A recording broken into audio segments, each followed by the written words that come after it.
कसरी लेख्ने त त्यो विषयमा कुरा गर्न गइराखेको छु। जावा एउटा अब्जेक्ट ओरिएन्टेड प्रोग्रामिङ ल्याङ्ग्वेज हो। It is a full fledged object oriented programming language.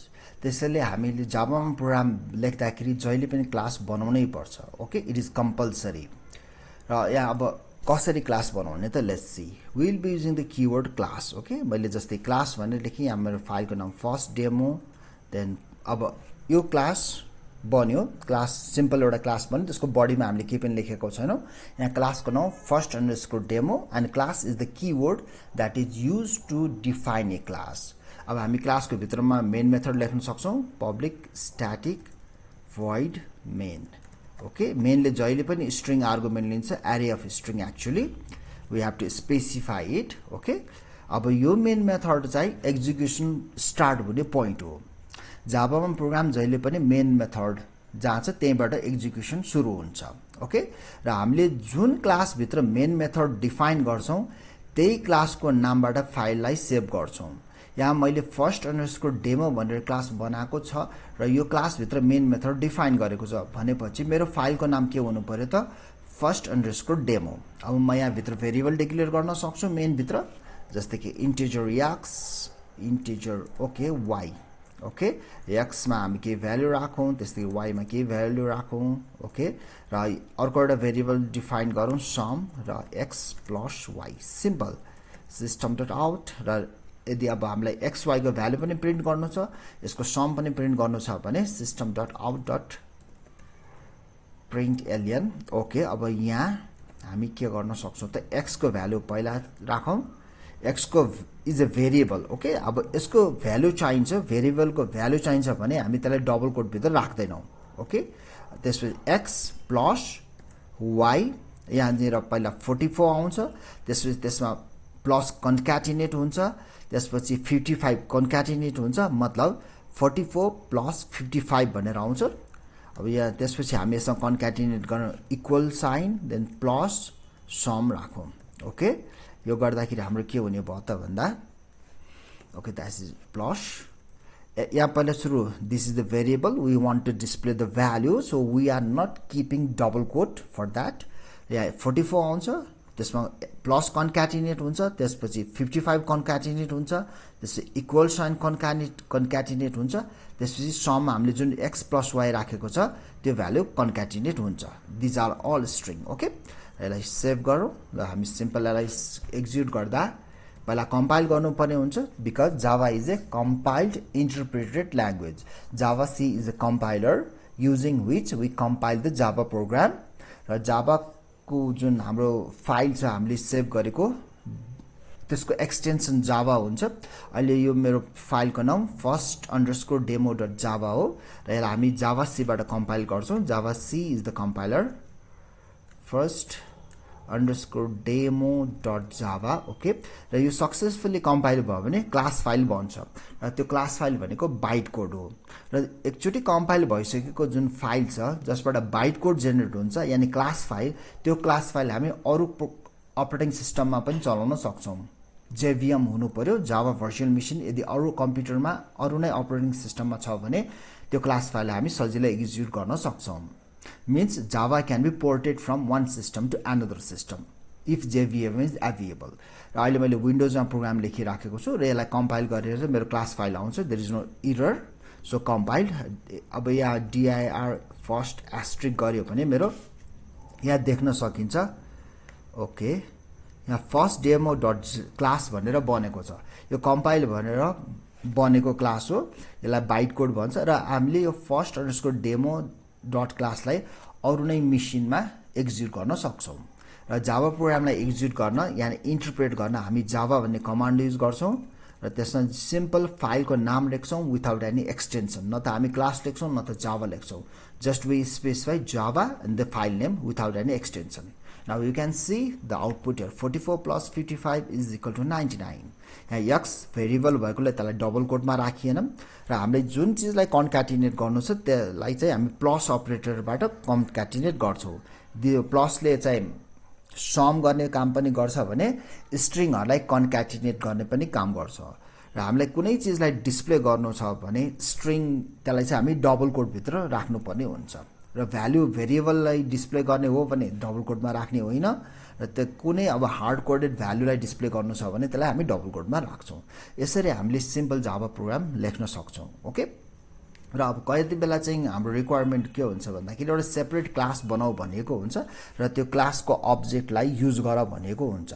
त्यसको लागि हामीले अर्को क्लास हामी यहाँ बनाउन सक्छौँ, जस्तै कि class person, okay, INT ID string name. Okay, यहाँ एउटा मैले पर्सन भन्ने क्लास बनाएँ र पर्सन भन्ने क्लासको अब्जेक्टमा यहाँ मेनभित्र बनाउन सक्छु। त्यसको लागि पर्सन क्लासको नाम पहिला लेख्नु पर्यो अनि अब्जेक्टको नाम, then new operator, okay, then the constructor। okay, यहाँनिर यति लाइन गरेपछि हाम्रो एउटा पर्सनको अब्जेक्ट बन्छ जसले मेमोरी अकुपाई गर्छ।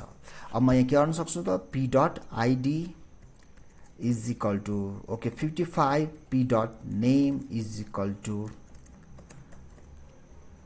अल्पासिनो। ओके फाइन, मैले यसरी जुन पर्सनको आइडी र नेम असाइन गर्न सक्छौँ र पर्सन भन्ने अब्जेक्टले वा कुनै पनि अब्जेक्टले आफ्नो मेम्बर फङ्सन वा मेम्बर भेरिएबललाई एक्सेस गर्न डट अपरेटर युज गर्दछ। Okay, this is the dot operator. Yeah p.id means person भन्ने अब्जेक्टले आफ्नो आइडी एक्सेस गर्न खोज्दैछ र हामीले त्यसमा 55 राखौँ, त्यसै नेममा अल्पाचिनो।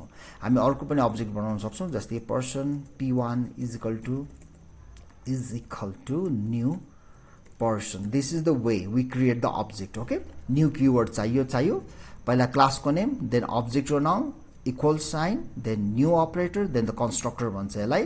क्लासको नाम जे हो त्यसमा हामीले पछाडि प्यारेन्थेसिस राख्नु पर्यो। ओके, जस्तै p1.id is equal to 100, p1.name is equal to Demi Moore. Okay fine, okay, हामीले यसरी अब्जेक्ट बनाउन सक्छौँ र अब्जेक्टको भेरिएबलमा भ्यालु असाइन गर्न सक्छौँ। यसलाई डिस्प्ले गर्नु पर्यो भने सिस्टम डट, ओके, अहिले यहाँ नगरौँ, यति मात्र। ओके, गरौँ, no problem. System dot out dot print ln, जस्तै p गरौँ, आइडी गरौँ, अहिले प्लस p.id। सिम्पल मैले आइडी मात्र गरेँ, कन्ट्रोल सी कन्ट्रोल v। जस्तै p1 को लागि पनि चाहिने, p1 अहिले यहाँ लेखेँ, मैले यहाँ p1 लेखेँ, पर्फेक्ट। ओके, अहिले मेरो यो फर्स्ट अंडरस्कोर डेमो फाइलमा मैले मोडिफाई गरेँ। एकचोटि क्लियर स्क्रिन गरौँ, जावा सी कम्पाइल।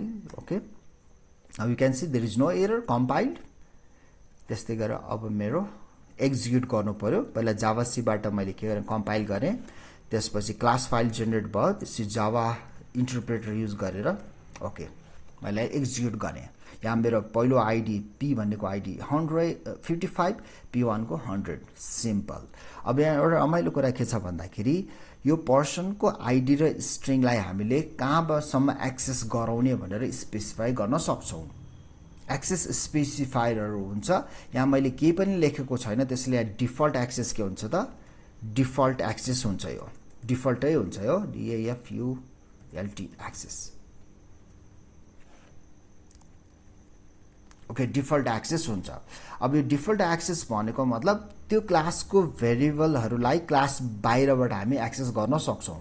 यो क्लास बाहिर भनेको यो कर्ली ब्र्याकेट जुन छ, इन्क्लोज कर्ली ब्र्याकेट भन्दा बाहिर छ नि हाम्रो यो फर्स्ट डेमो, त्यहाँबाट हामीले यो आइडी र नेम एक्सेस गरिराखेका छौँ। र तर हामीले यसलाई प्राइभेट बनाइदियो। एक्सेस स्पेसिफायर हाम्रो पब्लिक, प्राइभेट, प्रोटेक्टेड र डिफल्ट हुन्छ जाभामा।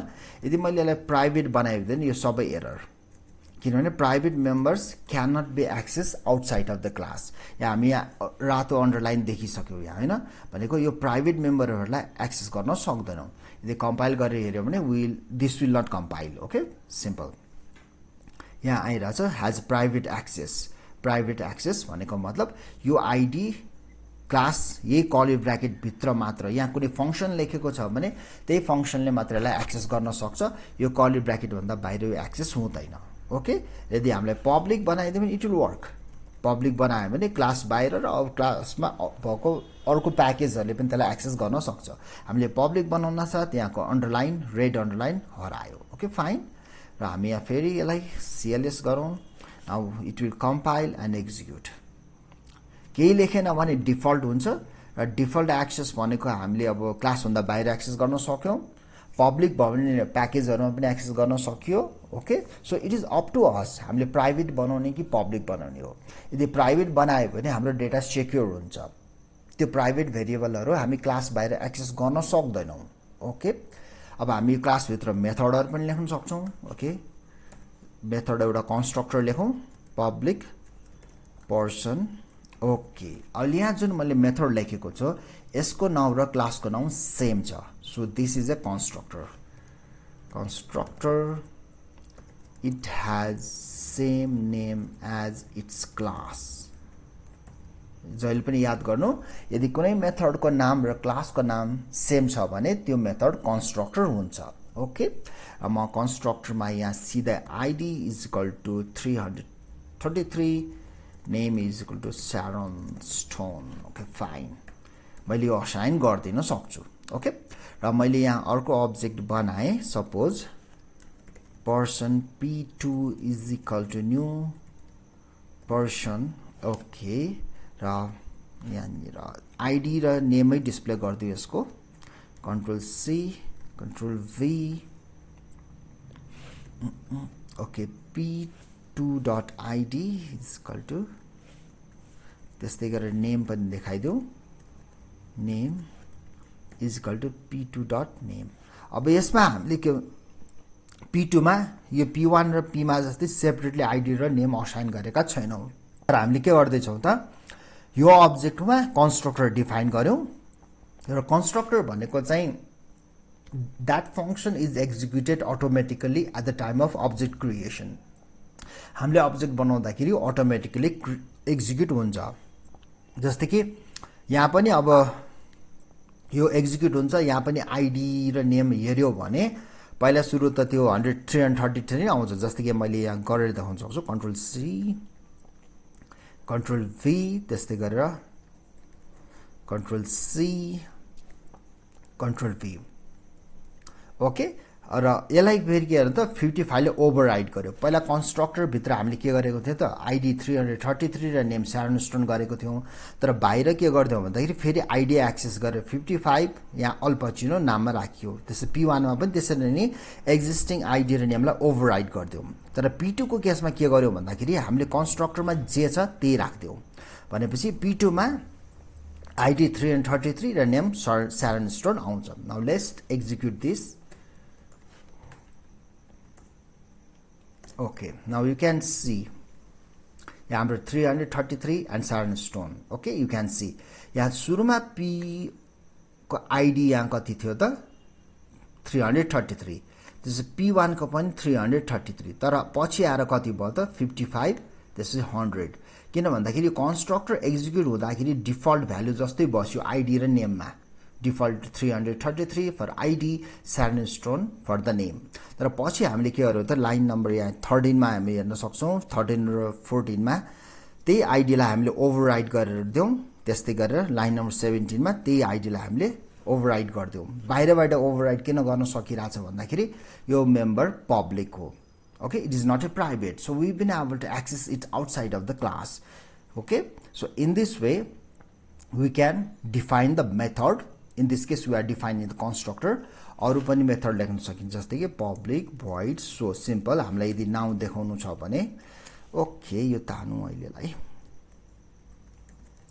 Control C then control v अलि यहाँ अब आईडी मात्र लेखौं त्यसैले अब हामीले कुन अब्जेक्ट भनेर यहाँ लेख्नु पर्दैन किनभने सिधै एक्सेसिबल छ यो क्लास भित्र यो नेम र आईडी ओके सिम्पल मैले एउटा अर्को मेथड डिफाइन गरे सो त्यस भित्र चाहिँ यो आईडी र नेम लाई डिस्प्ले गर्ने काम गर्दै छु अब यहाँ we don't need any object किन भन्दाखेरि यो भेरिएबल जुन क्लास भेरिएबल छ आईडी त्यो यहाँ भित्र हामीले जति फंक्सन लेख्छौं यो क्लास बडी भित्र जति फंक्सन लेख्छौं सबैमा एक्सेसिबल हुन्छ त्यसैले आईडी र नेमलाई हामीले सोमा एक्सेसिबल गरायौं त्यति भएपछि हामी यसलाई नलेख्दा हुन्छ अब जस्तै कि यो जुन छ यसको ठाउँमा हामी के गर्न सक्छौं त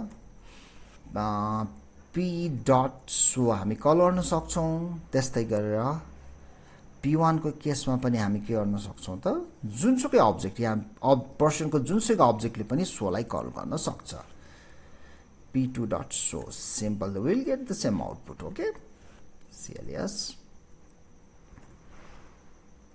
okay ID 55, Al Pacino, ID 100 for the second object, Demi Moore for is the name. तर थर्डमा हामीले के गरिरहेछ त त्यो कन्स्ट्रक्टरमा जे छ त्यही लिइरहेको छौँ किनभने यहाँ p2 डट हामीले यो गरेका छैनौँ p2 dot ID is equal to okay 500 गरेको भए आइडी चाहिँ ओभरराइट हुन्थ्यो नाम चाहिँ शारोन स्टोन नै आउँछ we can see this okay we can see ID is 500 and we have not assigned name so हामीले कन्स्ट्रक्टरमा जे नाम दिएको थियो त्यही आइरहेछ तर अर्को दुईटा अब्जेक्टमा आइडी पनि हामीले ओभरराइट गर्यौँ name पनि override गर्यो so in this way we can create simple object and use those objects within the main हामीले एउटा सिम्पल क्लास भन्ने पर्सन बनाए त्यो पर्सनको अब्जेक्टलाई मेन भित्र युज गर्यो र यहाँ हाम्रो दुईटा मेथड दुईटा क्लासहरु छ एउटालाई यसलाई चाहिँ ड्राइभर क्लास भन्न सक्छौं हामी ड्राइभर क्लास किन भन्दाखेरि यहाँ मेन मेथड छ ओके र यो फाइलको नाम हाम्रो first_demo हो र यो पर्सन हामी जति पनि यो पर्सन जस्तो अरु जति पनि अब्जेक्ट वा क्लासहरु यहाँ डिफाइन गर्न सक्छौं अब एकैछिन हामीले यहाँ cldir गरेर हेर्यो भने person.java त हामी देख्दैनौं तर त्यहाँ person.class चाहिँ देख्छौं है मैले यहाँ person भन्ने जावा फाइल बनाएको छैन now you can see is person.class okay यो क्लासलाई अर्को यही फोल्डर भित्रको अर्को जावा प्रोग्रामले पनि एक्सेस गर्न सक्छ okay so in this way we can write a very simple Java program okay thank you very much for watching thank you very much